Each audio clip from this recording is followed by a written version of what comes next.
ఈ పద్యము భాగవతములోని గజేంద్ర మోక్షము ఘట్టములోనిది. కలడందురు దీనులయడ కలడందురు పరమయోగి గణముల పాలెం కలడందురు అన్ని దిశలను కలడు కలండెనడు వాడు కలడో లేడో.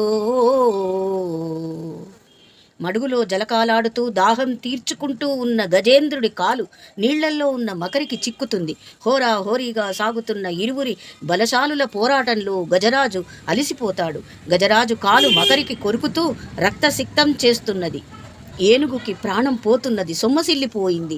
ఓటమికి దగ్గరవుతున్నప్పుడు జ్ఞానోదయం అవుతుంది. హరిని ప్రార్థించడం మొదలు పెడతాడు.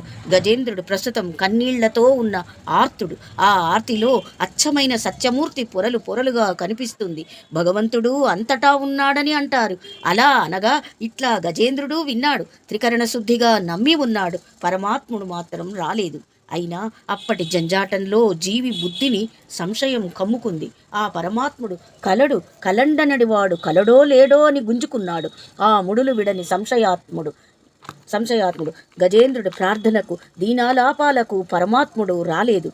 అనుమానం కలిగింది. అసలు భగవంతుడు ఉన్నాడో లేడో, నన్ను కాపాడుతాడో లేడో అని అనుకున్నది దీనంగా.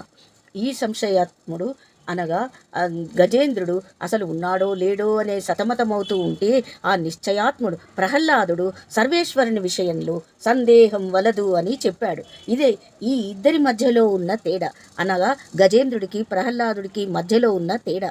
ఒక్క గజేంద్రుడే కాదు, ఈ లోకంలోని కోటాను కోట్ల జీవులు అప్పుడప్పుడు ఈ పెనుగులాటతోనే సతమతమవుతూ ఉన్నారు. పరమాత్ముడి అస్తిత్వాన్ని నిరాకరించలేక, నిర్ణయించలేక.